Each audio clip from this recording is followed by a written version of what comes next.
In the 2011-2012 school year, New Hope Academy, a middle and high school for students with behavioral problems, had a suspension rate of 41%. Today, that rate is 1%. In 2008-2009, 7.3% of students in the state were suspended for 3 days or more, but that dropped to 5% in the 2012-2013 school year. The discussion of adjustments to the discipline regulations in Maryland public schools has recently reached an apex with a formal decision.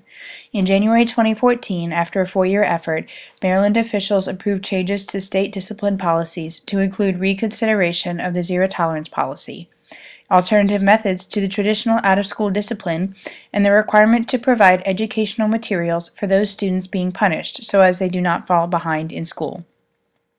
This topic is significant to the present because of how recent the decision was made, and therefore the active changes taking place right now in states all across the country. My junior year of high school, the local news was rampant with the suicide of a 15-year-old football player at a nearby high school.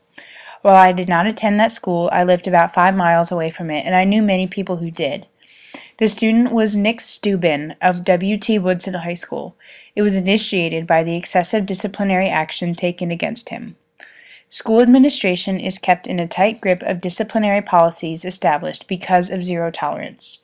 Excessive and rigid disciplinary action leads to records that follow the student and encouragement of bad behavior and overall lower academic achievement.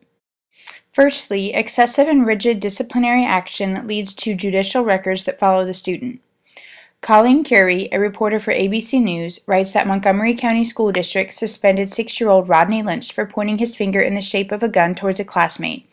According to Robin Ficker, the attorney defending Lynch, the school said that constituted a threat of gun violence. While he was only suspended for 1 day, his record states that it was because he threatened to shoot a student. Though Lynch has since returned to school, his parents and Ficker have appealed to have this incident removed from the boy's records. In another incident, according to Joe Burris, a staff writer for the Baltimore Sun, Josh Welts, a 7-year-old attending Park Elementary School, was suspended for 2 days after school officials accused him of biting a pastry into the shape of a gun and waving it around his classroom. Unfortunately, his suspension came a mere 3 months after the shooting at Sandy Hook Elementary School. His attorney, Robin Ficker, is currently working to have this incident removed from the boy's record. Secondly, excessive and rigid disciplinary action leads to an encouraging of bad behavior as the students are forced off school grounds.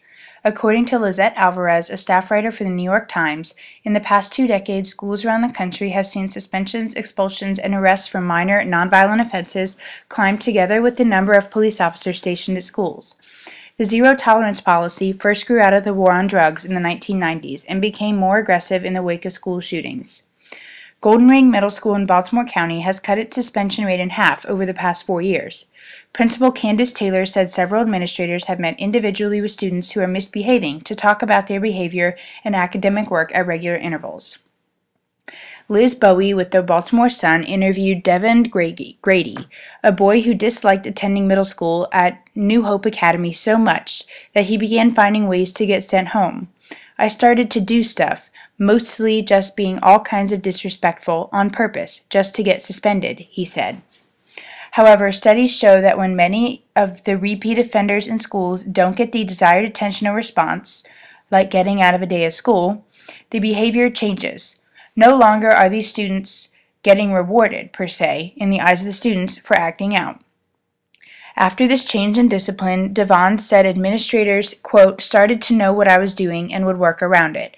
A lot of stuff I used to do before, they wouldn't suspend me for. So I just stopped doing it. It was getting... Lastly, excessive and rigid disciplinary action leads to overall lower academic achievement for both the student and the school as a whole. Donna St. George, a Washington Post staff writer, describes Nick Stubin as a 15-year-old all about football, a linebacker at W.T. Woodson High School in Fairfax County who did well in the classroom too. Nick was suspended from school for buying a capsule of a substance known as JWH-018, a synthetic legal compound with a marijuana-like effect. 11 weeks later, he took his life after a steep emotional descent from the loss of his life as he knew it. He faced what dozens of other families had faced. Even first-time offenders are out of school for long periods, a month, 2 months, longer if an appeal is filed. When they return, more than half are not returned to their original schools and can face difficult transitions with new teachers, new friends, and new classes. Nick was an extreme case of lower academic achievement and represents the social implications of long-term suspensions as well. Nancy Grasmick, Maryland State Superintendent of Schools, tells a stricter example pertaining to academic achievement. In 2009, the Maryland State School Board decided on the Atania versus Dorchester County case, which allowed a ninth grader to be suspended from school for an entire year without provisions for education. During the time of the expulsion, the student was given periodic homework assignments from her English and math classes, but there was no follow-up, no review, no grading, and no interaction between the educators and the student for a full year. While the students may deserve discipline, it is a balancing act between punishing them and granting their right to receive a public education, Grasmick says. In conclusion, school administration is kept in a tight grip of disciplinary policies established because of zero tolerance, and this results in juvenile records, increased bad behavior, and lower academic achievement. I wanted to present this topic as noteworthy to investigate the reasoning and statistics behind the decision to overhaul the Maryland discipline policies, and to also spur further research into similar situations that may be occurring throughout the country, though we are unaware. And I leave you with this question.